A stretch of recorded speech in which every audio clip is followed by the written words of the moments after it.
The first time Tristan Sutton saw Ophelia Grant, she was standing ankle-deep in mud, trying to lift a crate of bottled water that was clearly too heavy for her. Strands of her dark hair had slipped from her ponytail, clinging to her forehead, and there was a streak of dirt on her cheek. But she wasn't complaining, not once. Instead, she gritted her teeth and adjusted her grip, determined to move it on her own. "You're going to throw your back out," Tristan said, stepping forward and easily lifting the crate from her hands. Ophelia blinked up at him, surprised. "I had it." "Sure," he said, setting it down on the truck bed, "and I'm the King of England." She laughed, shaking her head. "I don't need saving." "Maybe not," he admitted, wiping his hands on his jeans. "But I like helping." She studied him for a moment, her deep brown eyes sharp with curiosity. He wasn't dressed like the others. Most of the volunteers were in old t-shirts and sneakers, but he'd shown up in jeans and a simple black button-up, the sleeves rolled to his elbows. He didn't look like the kind of man who spent his weekends hauling supplies for a disaster relief effort, but here he was.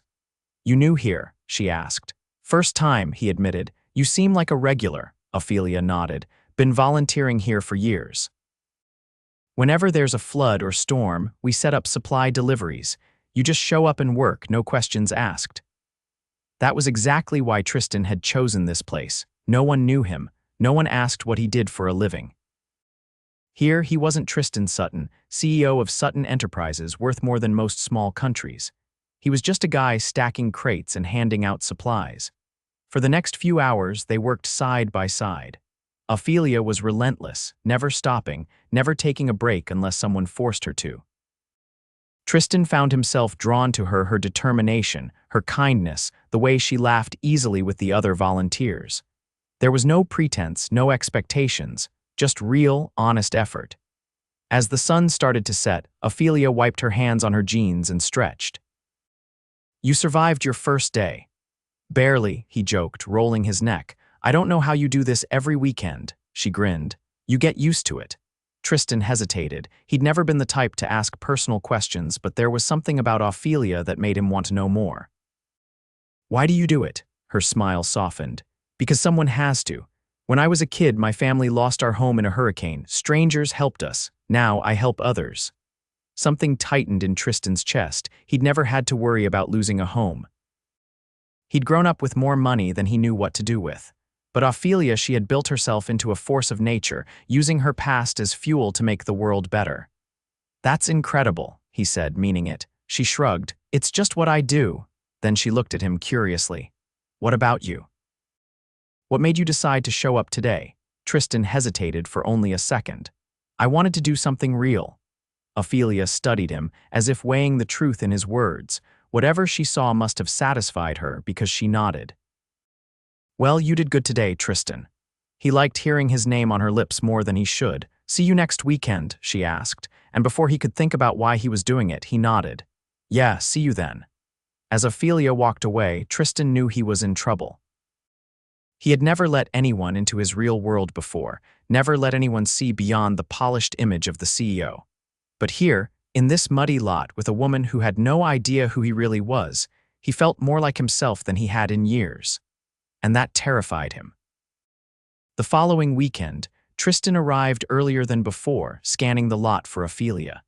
She was already there, unloading boxes from the back of a van, her focus unwavering. He had spent the past few days thinking about her more than he cared to admit. There was something about her presence, something grounding. She carried herself with an ease that made everything around her feel less complicated. He approached without a word and grabbed a box from the van, setting it onto the growing stack beside her. She glanced up, her lips curving in recognition. "You came back," she said. He nodded. "Figured I'd see if I could survive another day." Ophelia handed him a clipboard. "Then you're officially on inventory duty. Think you can handle counting?" Tristan chuckled. "I think I can manage." They worked side by side, tallying supplies and directing volunteers. Every so often, Ophelia would tease him about his cautious way of handling the paperwork, as if he was used to dealing with things worth millions. If only she knew. As the afternoon stretched on, a sudden gust of wind sent a stack of plastic cups flying from one of the tables. Ophelia darted after them, her quick reflexes catching most before they could escape too far. Tristan watched, amused, before helping her gather the stragglers. "You're fast," he said. She grinned. Years of chasing runaway donation forms. The moment lingered between them, a comfortable silence settling in. He hadn't felt this light in years. A voice called out from across the lot, breaking the moment. A woman with graying hair waved Ophelia over. She excused herself, leaving Tristan to stack the remaining supplies. As he worked, another volunteer, a wiry man with an easygoing demeanor, approached him. "You're new, right?" the man asked. "Yeah," Tristan confirmed. The man extended a hand. "I'm Jake, been volunteering here for a while." "You know Ophelia well?" "Not really," Tristan admitted. "Just met her last week." Jake nodded knowingly. "She's something else, isn't she? Puts her whole heart into this place." Tristan glanced toward where Ophelia was speaking with the older woman, her expression animated. "Yeah." "She does." Jake studied him for a moment. "Most guys who take an interest in her don't last long. She doesn't have time for games." Tristan met his gaze evenly. "I'm not here to waste her time." Jake seemed to consider that before giving a small nod. "Good." Then, as if satisfied, he clapped Tristan on the shoulder and walked away. Later, as the sun dipped lower, Ophelia returned, exhaling as she dropped onto the back of the truck. Long day. Tristan sat beside her, resting his forearms on his knees.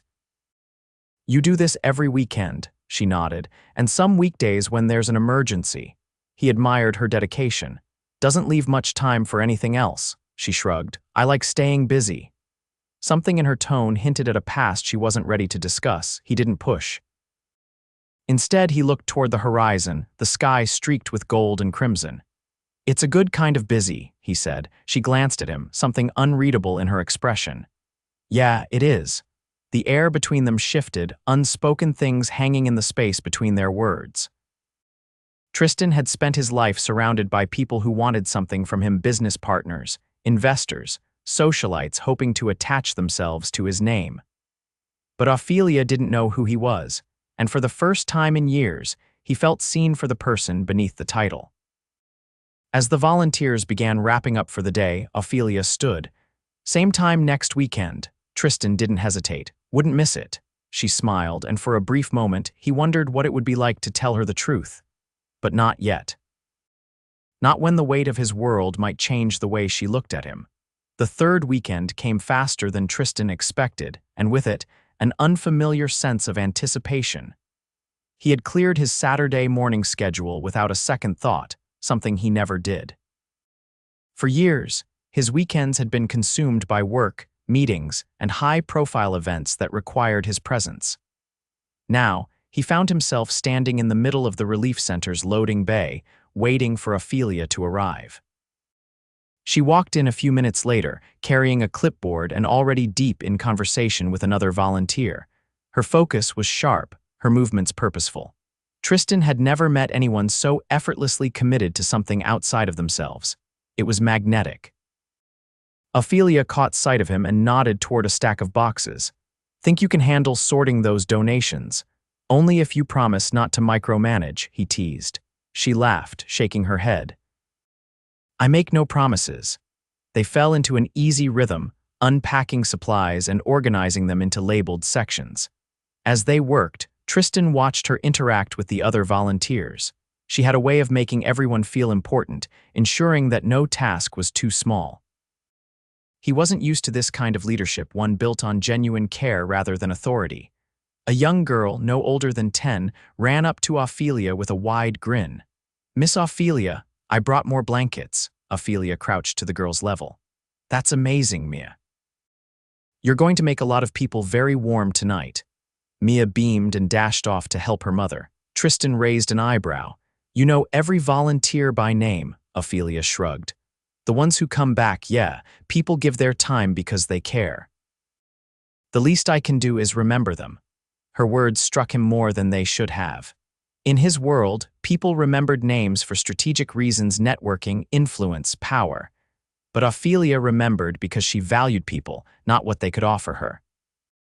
A sudden commotion at the front of the warehouse pulled them from their conversation. A man in his 40s, wearing a worn-out jacket, was arguing with one of the volunteers at the check-in table. I just need some extra supplies, the man insisted. My family didn't get enough last time. The volunteer looked hesitant, glancing between the clipboard and the dwindling boxes behind her. I'm sorry, sir, but we have to make sure there's enough for everyone. Ophelia stepped forward before Tristan could react. What do you need? The man exhaled in relief.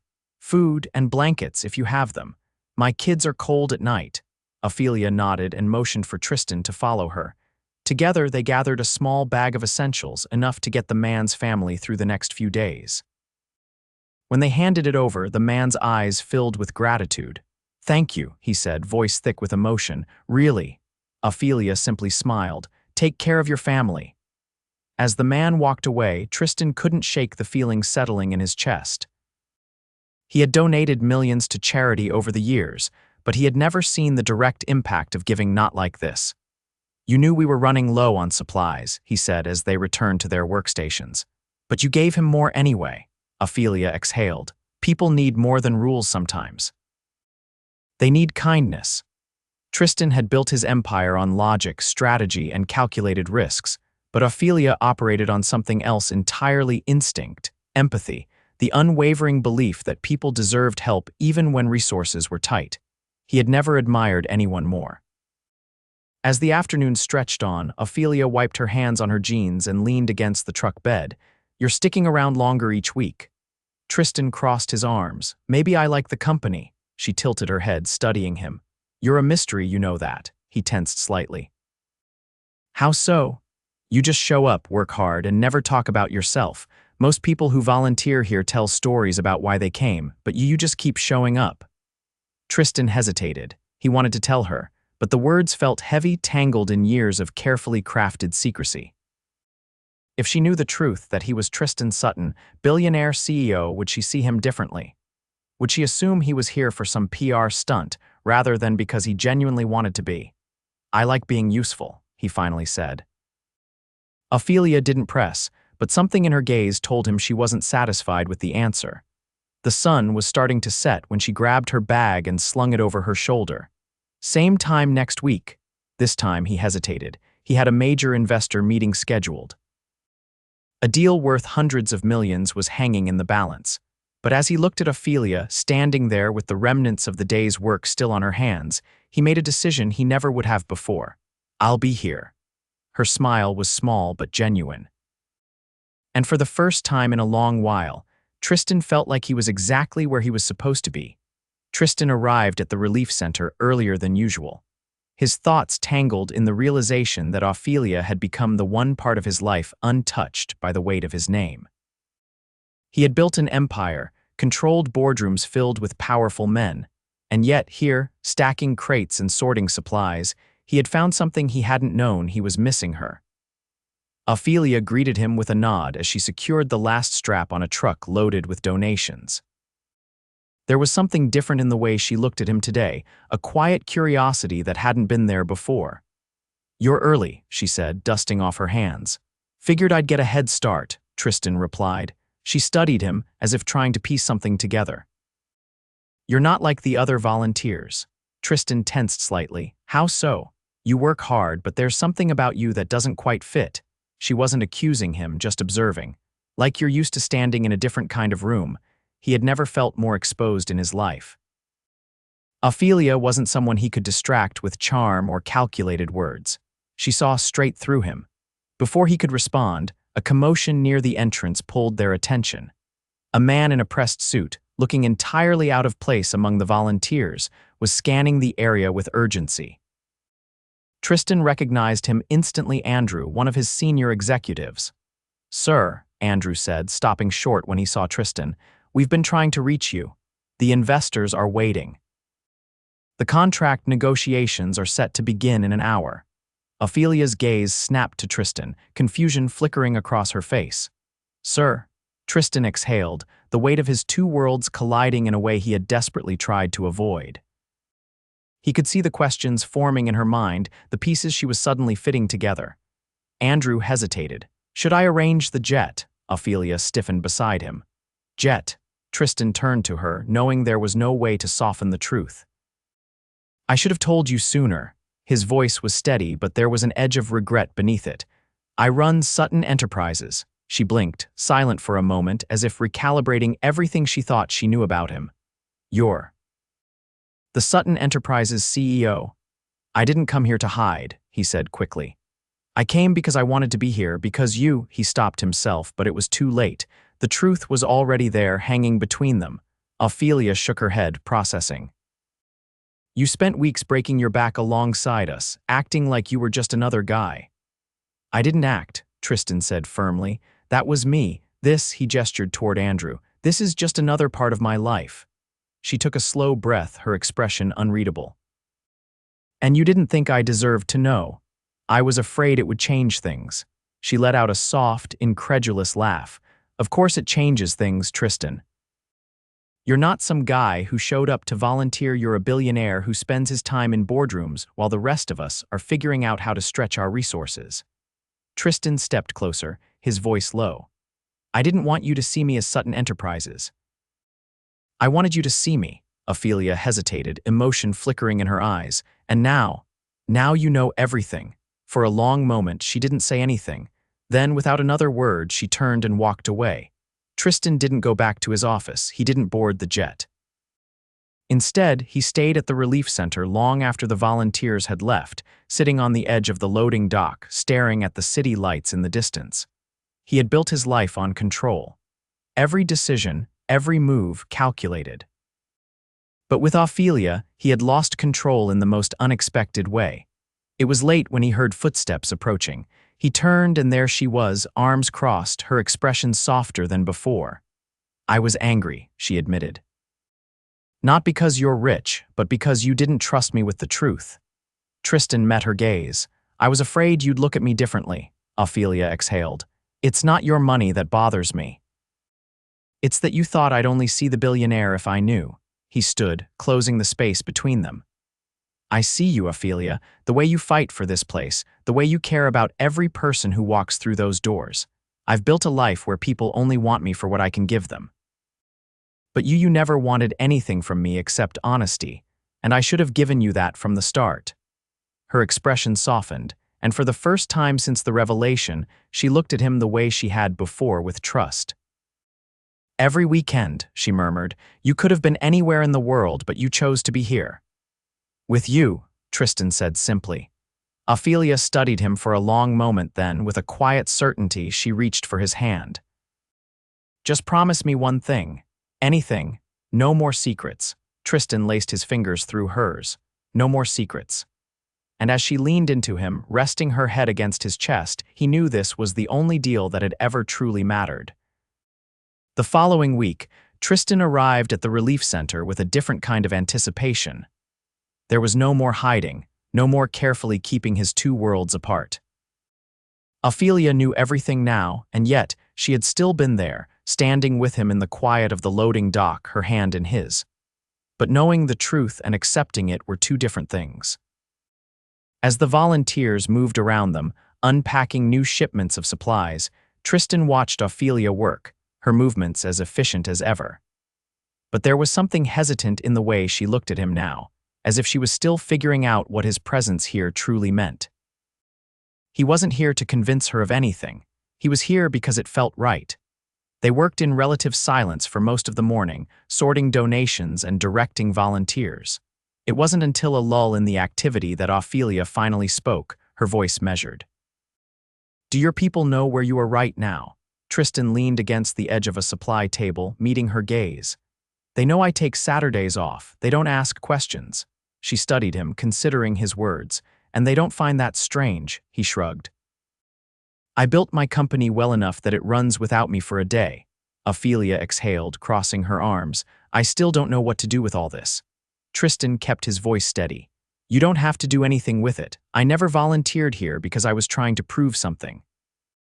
I came because I wanted to, because being here, doing this, it makes sense to me." She watched him for a moment, as if trying to gauge whether she could believe that. "You could write a check and solve half our supply issues in a day." He nodded. "I could, but you haven't." "No," he admitted, "because I wanted to understand first. Throwing money at a problem doesn't always fix it." Ophelia tilted her head slightly. Most people in your position wouldn't say that. I'm not most people.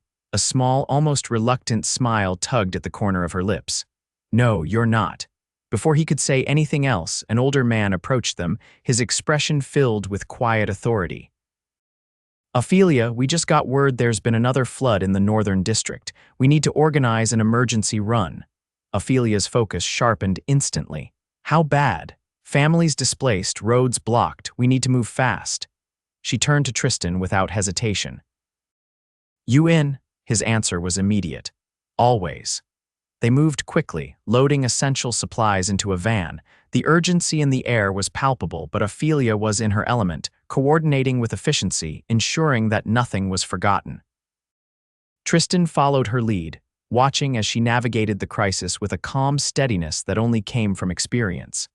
They drove in silence for the first stretch of the journey, the hum of the van's tires the only sound between them. Then Ophelia spoke, her voice quieter than before. I'm not afraid of your wealth, Tristan. He glanced at her, surprised by the admission. She kept her eyes on the road. But I am afraid of what it means, of how different our lives are. He considered his words carefully. I don't want to change your life, Ophelia. I just want to be in it. She let out a breath, her fingers tightening on the steering wheel. It's not that simple. Maybe it is. She looked at him then, and for the first time he saw something close to uncertainty in her eyes. And what happens when us doesn't fit into your world anymore? Tristan didn't hesitate. Then my world changes. The weight of his words hung between them, and for a long moment, Ophelia said nothing. When they arrived at the flood site, the devastation was worse than expected. Families huddled in temporary shelters, their belongings reduced to whatever they could carry. Tristan had seen the statistics in news reports, had read about disasters and relief efforts in boardroom discussions, but standing here seeing it firsthand was something else entirely. Ophelia didn't hesitate. She moved with purpose, distributing supplies, speaking to families, offering reassurance where she could. Tristan followed her lead, lifting crates, handing out blankets, doing whatever was needed. As the sun dipped lower, a woman approached Ophelia, clutching her young daughter's hand. Thank you, she said, her voice thick with emotion, for coming, for helping. Ophelia's smile was gentle. We'll keep coming as long as you need us. The woman hesitated, then looked at Tristan. You too. Something shifted in his chest at the words. That night as they drove back, exhaustion settling in, Ophelia glanced at him. You didn't have to come today. He met her gaze. I did. And this time she didn't argue. When they reached the relief center, Tristan hesitated before speaking. I know our worlds are different, Ophelia, but I also know I've never wanted to be anywhere more than I want to be here, with you. She didn't answer right away. Then slowly, she reached across the space between them, her fingers brushing against his. And in that quiet moment, Tristan knew this was just the beginning. Tristan didn't return to his usual life after that night. He could have. His office was waiting, his company still thriving, his world of polished meetings and high-stakes decisions untouched by what had happened between him and Ophelia. But something had shifted in him, something irreversible. He found himself at the relief center every chance he got, not just on Saturdays. He stepped away from Sutton Enterprises in ways he never had before, delegating more, trusting his team to handle things while he was elsewhere. It baffled his board, unsettled his executives, but Tristan didn't care. Ophelia noticed. She didn't question it, but he could see the way she watched him, as if trying to make sense of this new version of him. She hadn't pushed him away, but she hadn't fully let him in either. There was something careful in the way she treated him now, something restrained, like she was still trying to figure out if this was real or some fleeting impulse. One evening, after the last of the volunteers had left, she found him sitting on the steps outside the warehouse, elbows on his knees, watching the city lights flicker in the distance. She sat beside him, resting her arms on her thighs, her presence quiet but certain. She looked at him, her expression unreadable. You've been here almost every day, he nodded. Your company still exists, right? That made him laugh, a low, genuine sound. Last time I checked. She tilted her head slightly, studying him. Why are you doing this? He didn't hesitate.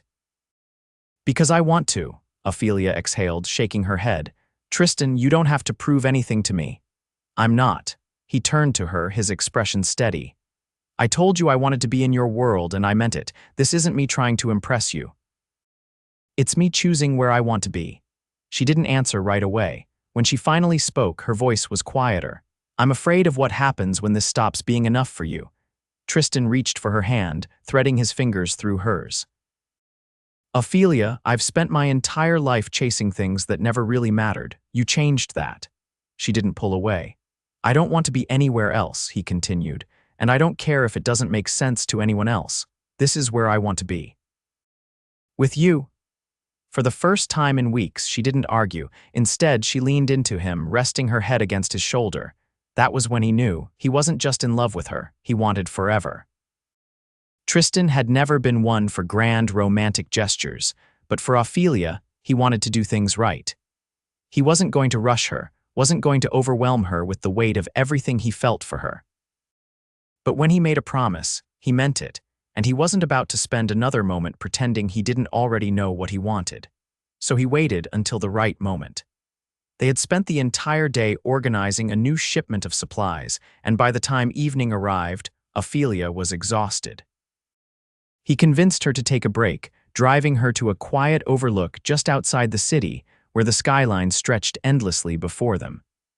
She sat on the hood of his car, knees pulled up, watching the lights flicker below. You know, I used to think I'd spend my whole life here doing this. He leaned against the car beside her, and now, she turned to him, something soft in her gaze. Now I don't know. You make me want things I never let myself think about before. Tristan reached into his pocket, his fingers closing around the small velvet box he had been carrying for days. When he opened it, Ophelia's breath hitched. A ring, simple but elegant, nestled inside. He shifted, turning to face her fully.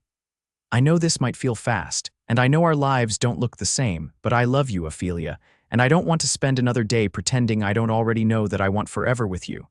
Her eyes shone, her lips parting slightly. I don't care what world we come from, he continued. All I care about is you, so if you're ready, if you want this too, I want to spend the rest of my life proving to you that I'm exactly where I belong. Ophelia stared at him, her expression unreadable for a moment. Then slowly, she reached for the ring, tracing her fingers over the band before looking up at him. You really mean it, with everything I have. Her lips trembled, and for a second he thought she might say no, but then she exhaled, closing her fingers around the ring. Yes. Tristan barely had time to react before she was kissing him, her hands in his hair, her body pressed against his. He wrapped his arms around her, pulling her close, pouring every ounce of feeling into the kiss, every promise, every unspoken vow. When they finally pulled apart, she laughed, breathless. You really don't do anything halfway, do you? He grinned. Not when it comes to you. The wedding was small, just close friends and a quiet ceremony overlooking the water. Ophelia refused anything extravagant, and Tristan wouldn't have had it any other way. She walked toward him in a dress that wasn't designer but was perfect, her hair loose around her shoulders, her eyes locked on his. When she reached him, Tristan took her hands, his grip firm, unshakable.